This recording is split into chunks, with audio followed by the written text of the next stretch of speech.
Hi, welcome to the next video where I take a certain style of verse that shows up in the material from antiquity, the spiritual and religious verses. There's different styles of those and you interpret them in different ways. And I'm making videos on just each one specifically. And in this video, I'm going to do some that are a kind of a nebulous verse. When we look at them, it's hard to hook into them. My name is Dan Paulson. Everybody, welcome to the video. And let's go ahead and get started. What I'm going to do is just do a quick review of what I've done so far.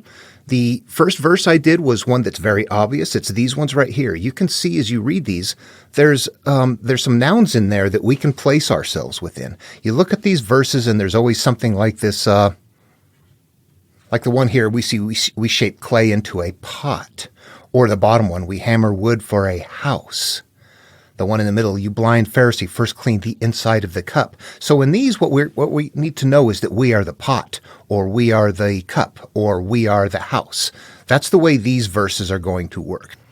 And again, this is going to be described better in the previous videos. I don't want to repeat too much here. So we are a vessel. The human is a vessel, the mind, all of us. These items in here represent that vessel.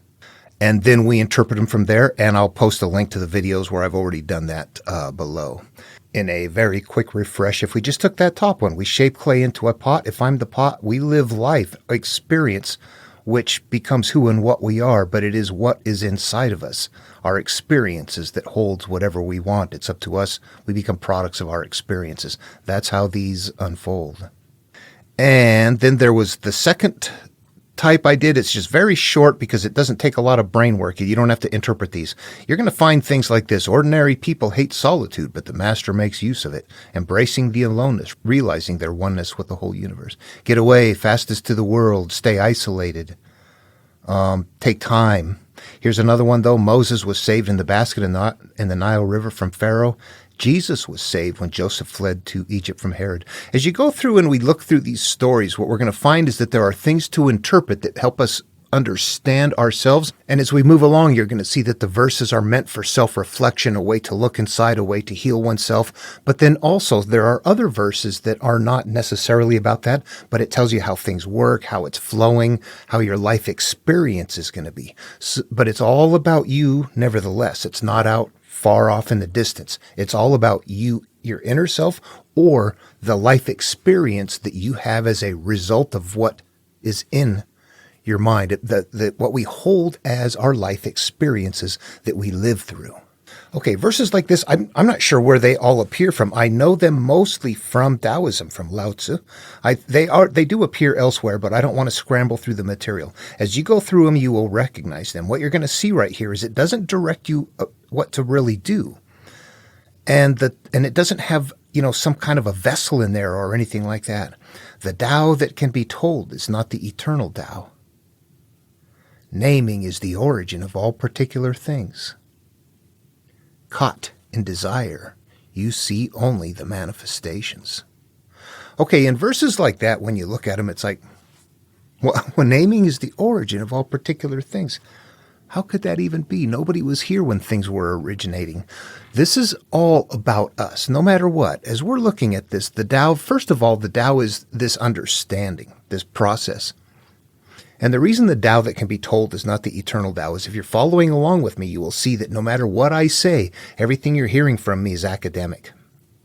Even if it's the right thing, it's still not real to you until you grab the material and make it your own. Only then does the Tao become the real Tao.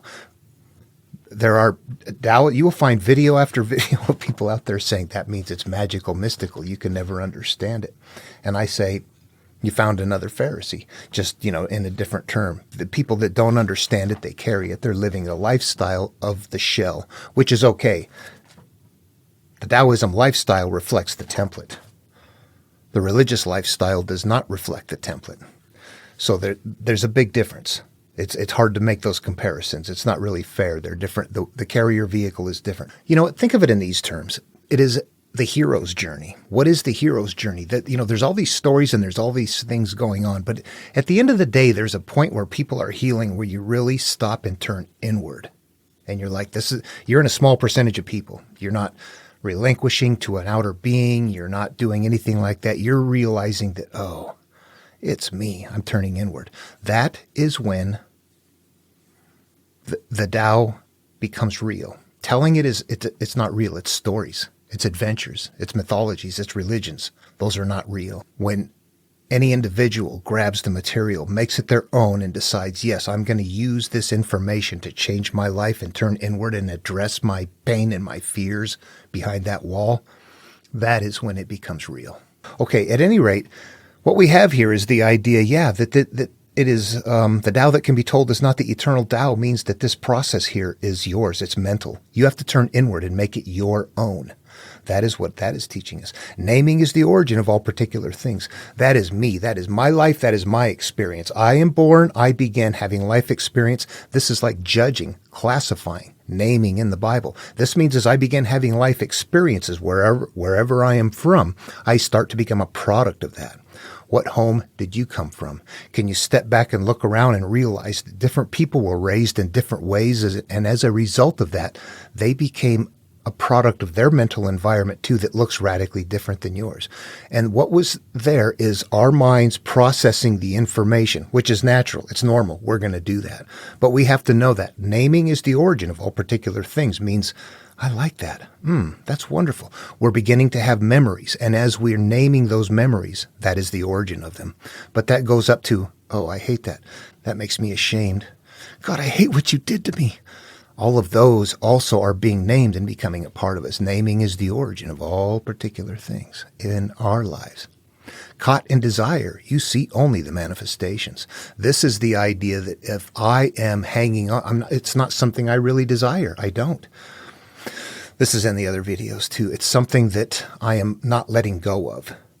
So this naming happened, and now caught in whatever I've named, I see the manifestation. I see a repeated process of that coming around now. When you play it out in the mind and take it to the nth degree, you see that that's where it gets to. Okay, I don't want to go too far in this video. I've got another one that has actually got more common verses as well. These ones aren't as common, but when you look at them and you understand they're doing the same thing, they're simply teaching it in a different way. What we have to know when we're looking through the spiritual material, when you look at it and go, boy, is that about me or not? It is always about you.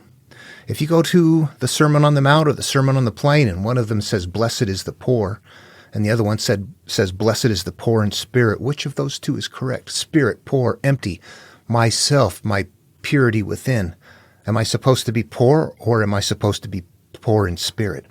It is spiritual material. The seeker should get to a point where they know this material turns inward into the narrow gate. You should never have to be told that any of this stuff, all of it has to be, it's your experience. This is me. This is not the world. This is me. This is not the world. They're all gurus in a different way. Okay, so you got those verses down. Those are the nebulous ones. You go, wow, that is some weird stuff. But yeah, mental, it's your process. Whatever your life experience is becomes you, and hanging on to what it is, you continue to see the reemergence of it. That's just the first couple of verses. It goes on like that. So, okay, that's that style. It's always about us. It's always about our life experience. If it isn't about me individually, it's about my life experience. The Tao, that's telling me this understanding is mine. It's mental. Only when I make it mine does it become real. All right. Hope this video was interesting and enjoyable. We've got a Discord server up. I'll put a link below. Please feel free to join. And it's a small community, so we'd like to have people join in. And if you made it this far, please feel free to like and subscribe and leave a comment to help the channel grow. See you next video.